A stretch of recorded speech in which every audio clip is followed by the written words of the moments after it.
छत्रपती शाहू स्टेडियमवर राजेश चषक फुटबॉल स्पर्धा सुरू आहे.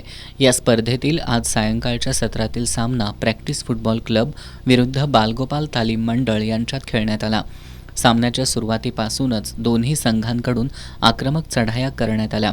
पूर्वार्धात सामन्याच्या 34व्या मिनिटाला साहिल डाकवेच्या पासवर अजिंक्य नलावडे यानं गोल करत प्रॅक्टिस फुटबॉल क्लबला आघाडी मिळवून दिली.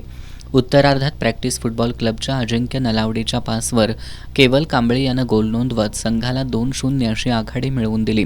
सामन्याच्या 52व्या मिनिटाला सुजित एसच्या पासवर साहिल डाकवे यानं गोल नोंदवत प्रॅक्टिस फुटबॉल क्लबला 3-0 अशी भक्कम आघाडी मिळवून दिली. सामन्याच्या 64व्या मिनिटाला प्रॅक्टिसच्या साहिल डाकवेनं मैदानी गोलमुळं 4-0 अशी आघाडी मिळाली. बालगोपालकडून गोलफेडीचे अनेक प्रयत्न वाया गेले. अखेर 82व्या मिनिटाला बालगोपाल तालीम मंडळाच्या देवराज मंडलिकच्या पासवर ललरिंग फेला यानं गोल नोंदवत बालगोपाल संघाचं खातं खोललं.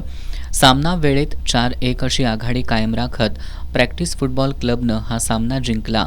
प्रॅक्टिसकडून सुजित एस, आकाश बावकर, अजिंक्य नलवडे, केवल कांबळे यांनी, तर बालगोपाल तालीम मंडळकडून अभिनव साळोखे, आदित्य शिंदे, रोहित कुरणे, ऋतुराज पाटील यांनी उत्कृष्ट खेळाचं प्रदर्शन केलं. दरम्यान आज सकाळच्या सामन्यात सम्राटनगर स्पोर्ट्सनं वर्षा विश्वास तरुण मंडळावर विजय मिळवला. त्यानंतर दुपारी 2 वाजता झालेल्या सामन्यात रंकाळा तालीम मंडळानं सांगली फुटबॉल क्लबचा 3-0 गोलफरकानं पराभव केला. उद्या सकाळी 7 वाजता फुलेवाडी क्रीडा मंडळ विरुद्ध खंडोबा तालीम मंडळ, दुपारी 2 वाजता उत्तरेश्वर प्रासादिक तालीम मंडळ विरुद्ध संध्यामठ तालीम मंडळ आणि सायंकाळी 4चा सामना संयुक्त जुना बुधवार पेठ विरुद्ध मर्दानी खेळाचा आखाडा यांच्यात होणार आहे.